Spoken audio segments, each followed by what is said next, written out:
I'm Dangerholm, and today we're going to check out two of my Scott Spark RCs and have a look at what separates a down-country bike from a cross-country bike.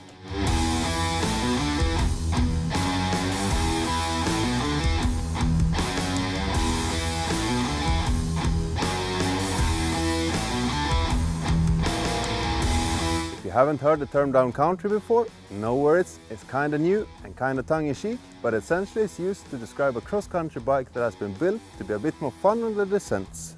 Now you might think, isn't that just a regular Scott Spark? And you're absolutely right.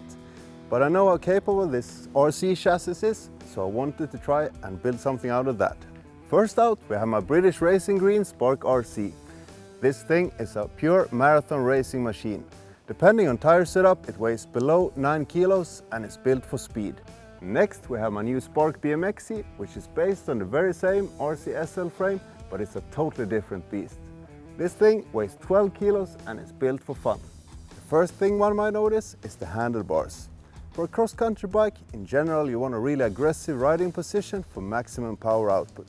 So here I'm using a slammed synchronous racer integrated cockpit.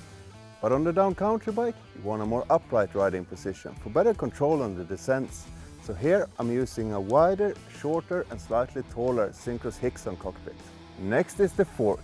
For the cross-country bike, I'm using the super light 100mm Fox 32 step cast. It's great for cross-country racing, but not always enough on the downhills. So for the BMXi, I went with a much heavier, but also much stiffer Fox 36. It has been custom lowered to 125mm of travel, which is still quite a bit more than the stock 100mm that the frame is built for. So it raises the front end up, slackens the head angle and plays an important role in the whole down-country side of things. Just remember, you can't go and put any travel fork on any frame. So if you're unsure, always consult your local Scott dealer. Another difference is the seat post. Most mountain bikes today have dropper posts so you can easily get the seat lowered and out of the way. But for this racing bike, I'm using a super light carbon seat post to save some weight. But this bike being built for fun and descending, of course it has a dropper post.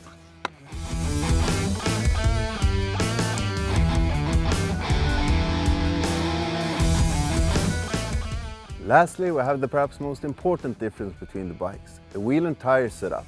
For cross-country, you want some really light wheels and some fast rolling tires. So here I'm using the simca Silvertone SL, full carbon wheels and some quick XC tires. But if you're bombing down a hill, you'll want something even stronger and burlier. So for the BMXi, I'm using the synchronous Revelstoke 1.0 trail bike wheels, and these are made to take a beating. You'll also want some grippier tires, especially on the front. And there you have it, two very different bikes, even though they're based on the very same frame set.